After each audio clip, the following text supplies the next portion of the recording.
आशीर्वाद भारतीय जनता पार्टी की double engine की सरकार को आम जनमानस का मिल रहा है।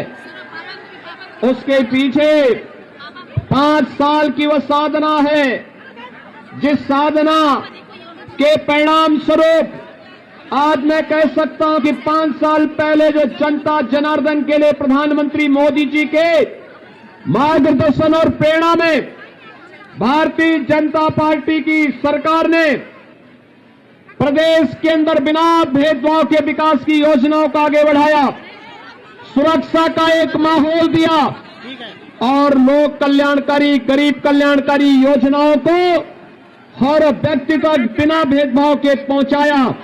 आज उसका परिणाम है कि प्रदेश की जनता जनार्दन का आशीर्वाद भारतीय जनता पार्टी को ब्याज सहित आज प्राप्त हो रहा है। मैं इसके लिए आप सबका हृदय से अभिनंदन करता हूं, स्वागत करता हूं। भाइयों बहनों, समाजवादी पार्टी के लोग आज बौखला गए हैं। करहल में अपनी करारी हार को देखते हुए वे अब आपा खो चुके हैं। प्रोफेसर एसपी सिंह बघेल पर हुआ हमला उनकी इस कायराना हरकत को प्रदर्शित करता है, लेकिन चिंता करने की आवश्यकता नहीं भाइयों बहनों, चिंता करने की आवश्यकता नहीं।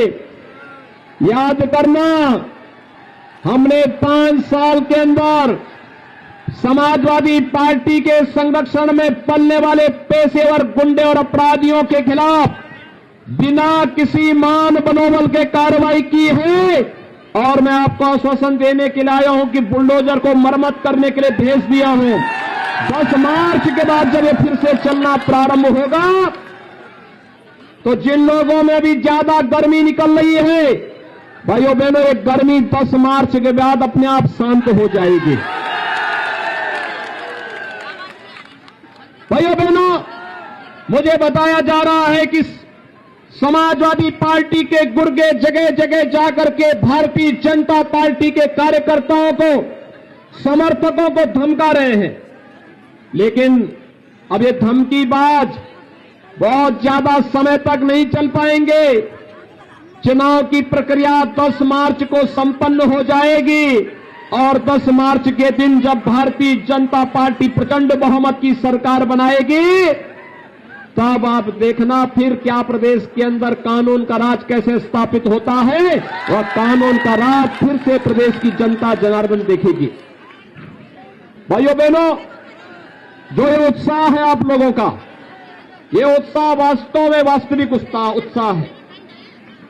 मैं कल देख रहा था, जिस दिन नामांकन करने के लिए समाजवादी पार्टी के प्रत्याशी करहल में आए थे, उन्होंने कहा अब दोबारा सर्टिफिकेट लेने के लिए आऊंगा, लेकिन प्रोफेसर एसपी सिंह बघेल जी ने उनको 5वें दिन ही वापस यहां आने के लिए मजबूर कर दिया।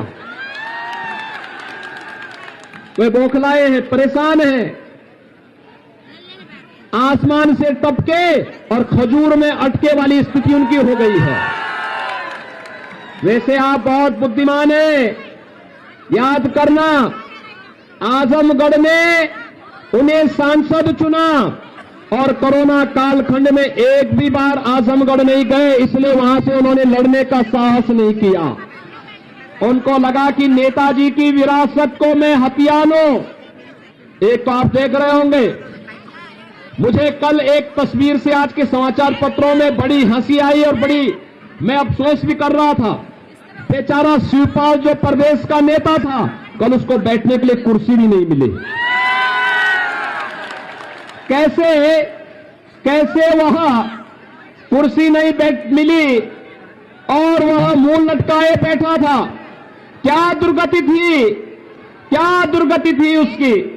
और वह दुर्गति देखते हुए मुझे तो कल बड़ा लग रहा था कि कहां ये प्रदेश भर में घूमता था, हजारों लोग उनके साथ जाते थे। नेताजी का प्रमुख सिपा सालार हुआ करता था और कल उस बेचारे को कुर्सी का हत्था मिला बैठने के लिए, कुर्सी का हत्था। यानी आज के दिन पर अगर किसी व्यक्ति को आप दुर्गति का जीता जागता नमूना देख सकते हैं तो शिवपाल यादव उसका एक जीता जागता नमूना आपको मिल जाएगा। और दूसरा, नेताजी भी बहुत होशियार हैं। कल वे आए थे, वे जानते हैं करहल की जनता फैसला कर चुकी है कि प्रोफेसर एसपी सिंह बघेल ही उनका नेता होगा। तो नेताजी ने कल यही कहा कि भाई ठीक है, तुम लोग जो चाहो तय कर लो, अपना विधायक चुन लो। दूसरा व्यक्ति बोला जा रहा है कि नाम बोल दीजिए, नाम बोल दीजिए। वो कह रहे कौन लड़ रहा है यहां से सपा का प्रत्याशी, मुझे तो पता ही नहीं है। अब ये दुर्गति हो गई हो कि बाप पुत्र का नाम न जान रहा हो। तो भाइयों बहनों, ये सपा की पूरे प्रदेश के अंदर की दुर्गति को भी प्रदर्शित करता है। और इसीलिए आज मैं आपका आह्वान करने के लिए आया हूं कि भाइयों बहनों, मैनपुरी में पहली बार भारतीय जनता पार्टी 4 की 4 सीटों पर अपनी विजय पताका फहराएगी। मैनपुरी है, करहल है, भोगांव है, किसनी है, चारों पर भारतीय जनता पार्टी जीतेगी। लेकिन इसके लिए हम लोगों को अभी भी निश्चिंत नहीं होना है, क्योंकि जिन लोगों ने प्रदेश को पूरी तरह चर करके बर्बाद करने का कार्य किया हो, जिन लोगों ने करहल को उसकी पहचान दिलाने का नहीं, मैं देख रहा था कितनी गरीबी है, कितनी बदहाल स्थिति है, कितना बेरोजगारी है और किस हद तक जाकर के लोगों का शोषण किया गया है। आज भी करहल जैसे क्षेत्र ने, जिसने प्रदेश को नेतृत्व दिया हो किसी कालखंड में, आज भाइयों बहनों यहां पर तो विकास आसमान छूते हुए दिखाई देना चाहिए था। लेकिन समाजवादी कुनबे को विकास पसंद नहीं, उनके लिए सबका साथ और सिपाही खानदान का मात्र विकास, यही एकमात्र उनका नारा है, बाकी उनका कोई नारा नहीं। आपने देखा होगा उनकी संवेदना कभी गरीबों के प्रति नहीं थी, गांव के विकास के प्रति नहीं थी, नौजवान के रोजगार के लिए नहीं थी, अन्नदाता किसान की खुशहाली के लिए भी नहीं थी। उनकी संवेदना तो आतंकवादियों के प्रति थी। याद करिए, समाजवादी पार्टी में जो आज समाजवादी पार्टी के प्रत्याशी हैं, आपके इस सीट पर चुनाव लड़ रहे हैं, याद करिए 2012 में जब वो मुख्यमंत्री बने थे, उन्होंने पहला फैसला क्या लिया था? पहला फैसला था अयोध्या में राम जन्मभूमि पर आतंकी हमला करने वाले आतंकवादियों के मुकदमों को वापस लेने का। उनका पहला फैसला था काशी में संकट मोचन मंदिर पर आतंकी हमला करने वाले आतंकवादियों के मुकदमों को वापस लेने का, कचहरियों पर हमला करने वाले आतंकवादियों के मुकदमों को वापस लेने का था। लेकिन भाइयों बहनों, आपके आशीर्वाद से, प्रधानमंत्री मोदी जी के आह्वान पर, जब उत्तर प्रदेश की जनता ने 2017 में भारतीय जनता पार्टी की सरकार बनाई और प्रोफेसर एसपी सिंह बघेल जी उस समय मंत्रिमंडल में मेरे सहयोगी बने, हमने पहला निर्णय लिया था उत्तर प्रदेश के 86 लाख किसानों का 36,000 करोड़ रुपए कर्ज माफी का। याद करिए, आपके मैनपुरी के भी हजारों किसानों का कर्ज माफ हुआ था। याद करिए, मैनपुरी के हजारों किसानों का कर्ज माफ हुआ था। और आज प्रधानमंत्री किसान सम्मान निधि का लाभ भी यहां के लाखों किसान प्राप्त कर रहे हैं।